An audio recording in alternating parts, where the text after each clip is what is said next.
Saludos amigos, buenas tardes, sean bienvenidos a este programa La Evidencia TV a través del canal de YouTube La Evidencia 2021. Le pedimos generosamente suscribirse a este canal, además de dar clic a la campanita para que reciban todo nuestro contenido a través de La Evidencia 2021 por YouTube y síganos por favor en nuestras redes sociales @La Evidencia 2021. Señores, hablar de José Francisco Peña Gómez es hablar de uno de los dominicanos más ilustres, de los dominicanos con mayor capacidad de aglutinar masas, pero además uno de los dominicanos con la sonrisa más noble que en vida he visto. Desde niño siempre escuchaba a don Álvaro Arbelo Hijo, ya desde adolescente, decir que él nunca había visto una sonrisa tan sana como la de José Francisco Peña Gómez. Y creo, opino lo mismo. Desde muchachito siempre tuve una visión eh, bastante afectiva por José Francisco Peña Gómez hasta el punto de contarles, de confesarles que el día más triste de mi vida probablemente no fue el día que murió Peña. Ese es el segundo día más triste de mi vida que yo recuerde. El, el día más triste de mi vida en sí fue el día que enterraron a Peña Gómez. El día que me escapé del colegio para ir a enterrar a José Francisco. Estudiaba yo en el colegio El Senna, el Centro Educativo Minero de Amor de los Girasoles, ubicado en Samaria, en la comunidad de Samaria, cercano ahí a los Girasoles. Y bueno, estábamos cursando ya, entiendo que era el tercero de bachillerato. No, no. Estábamos todavía en la escuela pública. Sí, sí, sí. En la escuela pública Jesús Maestro. Y desde la escuela pública Jesús Maestro, allá en el sector de los Girasoles, fuimos a enterrar a Peña Gómez. Algunos nos escapamos temprano. No teníamos así como un buen manejo de la agenda, recuerdo como ahora. Y en ese año, 1998, en mayo, en los días posteriores al fallecimiento, recuerden que se le rindió homenaje varios días a José Francisco, pues nos escapamos de la escuela Jesús Maestro, que fue mi último año en la primaria, antes de pasar pues a estudiar en el sector de Herrera. Y desde esa escuela Jesús Maestro fuimos algunos jóvenes, algunos estudiantes, nos escapamos hasta el cementerio Cristo Redentor, que está ubicado a algunos 7, 10 minutos caminando de la escuela Jesús Maestro, y, y fuimos a enterrar a José Francisco. Realmente yo debí llegar ahí alrededor de las 11 de la mañana al cementerio y me mantuve hasta casi la medianoche que fue enterrado José Francisco. Recuerdo muy bien ese día cuando eh, habían bastantes equipos de esto de música grande, disco light, en todo el Campo Santo, en los cuales había colocado muchos de los poemas que declamaba José Francisco, quien fue un buen escritor de poesía. Además era mejor todavía narrando, relatando la poesía. Y recuerdo muy bien que escuchaba una tras otra con atención todo el día estas poesías narradas por José Francisco. Así que considero el día más triste de mi vida el día que enterré a José Francisco, y el segundo más que enterramos a José Francisco, ¿no? Y el segundo día más triste el día que falleció. Recuerdo eso, fue por la noche, no preciso día, creo que era domingo, pero no preciso ahora el día. Sí sé que lo vi en una intervención por Telemicro de Dani Alcántara. Dani Alcántara y yo, pues, incrédulo todavía. Imagínense, recuerdo también cuando Julito Jacín y César Medina, pues, también trataron el tema. pero donde primero lo vi fue en Telemicro, en voz de Dani Alcántara. Una pena, José Francisco fallecía de un edema pulmonar en ese momento, apenas a una semana de las elecciones de mayo de 1998, donde por todos los problemas internos que había tenido el PRD para definir un candidato a alcalde, José Francisco tuvo pues que sacrificar su salud y su tiempo para intentar resolver el problema y presentarse como candidato, sin ninguna necesidad de hacerlo.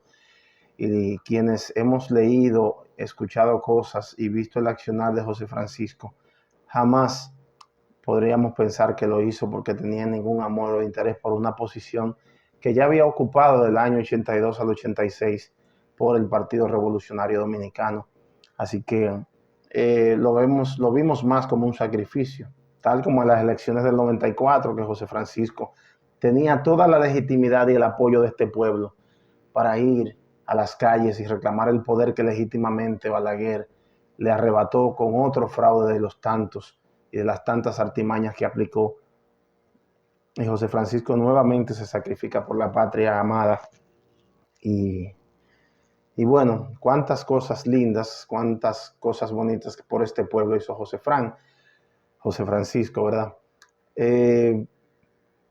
Hablar del constitucionalista, José Francisco fue la primera voz que se alzó prácticamente en 1965 desde la emisora de radio donde trabajaba. Recuerden que José Francisco, cuando vino a la ciudad desde su natal Mao, nació en la Loma del Flaco, Mao, allí donde conoció a la familia de Fernando Álvarez Bogar, gente que lo instruyó mucho y con la cual vivió, y gente que lo incitó a la lectura de los clásicos, a la formación.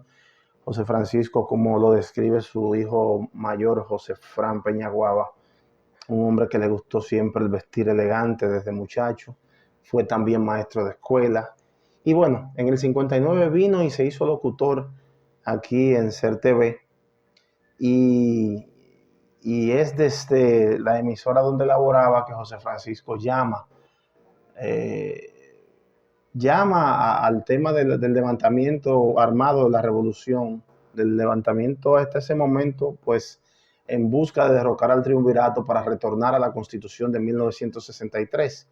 No es muy sabido ni muy conocido, por lo que veo en la historia, en los libros de historia dominicana, como todo el papel que jugó Peña Gómez hasta después antes del 65.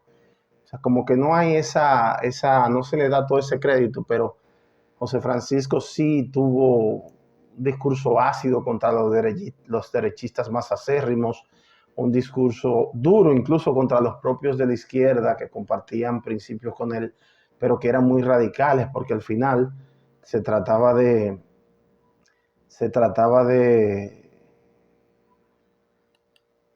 lograr el mayor consenso posible en esa empresa de el retorno a la Constitución de 1963 y a los valores que don Juan Bosch había pues propagado. José Francisco pues para el 65, 66 ya es secretario general del Partido Revolucionario Dominicano y pues jugó un gran rol en esa alzada de la Guerra de Abril, la gesta de abril de 1965.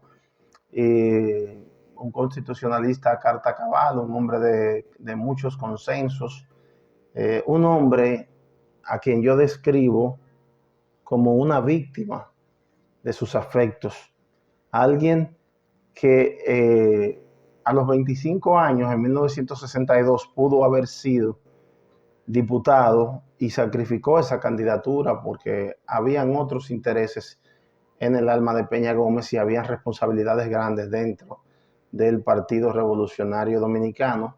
Peña Gómez, que desde el día que se presentó frente a la comisión del PRD que encabezaba don Ángel Miolán y también don Juan Bosch, pues don Ángel Miolán lo vio como un pupilo, un prospecto, hacer algo grande, hacer alguien grande en la sociedad dominicana. Así que Peña, víctima de sus afectos, comienza allí, no acepta la diputación o la candidatura. Posteriormente, en el 82, Peña Gómez bien podía intentar alzarse con la candidatura a lo interno del PRD y ser el primero en aspirar después de que Juan Bosch lo hiciera en el 62. Peña Gómez pues no lo hizo y no forzó el juego y cargó sobre sus hombros a un hacendado que quien fuera uno de los más grandes presidentes de toda la historia dominicana, don Antonio Guzmán, don Silvestre Antonio Guzmán Fernández, un hombre de grandes principios personales que gobernó muy comprometido, reivindicando las libertades democráticas, soltando a los presos políticos y haciendo aquella transición dura de los rudos 12 años de Balaguer hacia una nueva democracia que permitió al PRD incluso postergarse más allá desde el 78 hasta el 86 en 2 periodos consecutivos. Y en ambos casos, tanto en el 78 como en el 82, Peña Gómez pudo haber sido candidato. Quizás era la figura más importante del partido y aún así, pues cargó primero a don Antonio y luego cargó a el señor Jorge Blanco, víctima siempre de sus afectos. Lo mismo que en algunos momentos más allá, por la zona por el año de 1994, también tiempos de grandes desprendimientos y le dio gran importancia a su hermano de crianza, a su hermano de la vida, don Fernando Álvarez Bogart, haciendo aquel acuerdo de Santo Domingo, donde el partido UD, la Unidad Democrática, pues respaldaba al Partido Revolucionario Dominicano y como siempre, pues Peña Gómez dándole muchísima importancia a don Fernando Álvarez Bogart en ese proceso. Sin duda, Peña Gómez, alguien hasta víctima de tantos afectos y de tanto desinterés por lo material y por el poder, probablemente un poco más de ambición y de amor al poder y hace lo que sea para haber llegado a la presidencia y quizás lo hubiese logrado. Fue lo único que le faltó a José Francisco para pues coronar una carrera que como quiera es de Salón de la Fama de la Justicia, Salón de la Fama de la Constitucionalidad, Salón de la Fama de la masificación, del liderazgo de masas, de la formación política. José Francisco, un hombre más allá de las fronteras, durante 15 años, unos 15 años, vicepresidente internacional de valga la redundancia, Internacional Socialista, sino la agrupación más grande de partidos del mundo, una de las más grandes, y allí pues era miembro el PRD y me parece que también hizo miembro José Francisco al BIS, al Bloque Institucional Socialista, que lo fundare en 1990 para ese proceso y que todavía pulula y donde están sus hijos, sobre todo su hijo y nieto, José Francisco Peñaguaba y José Fran, el joven que dirigió la lotería. Peña Gómez, un hombre preparadísimo, estudió en la Universidad de Santo Domingo, la UAS, también estuvo en París,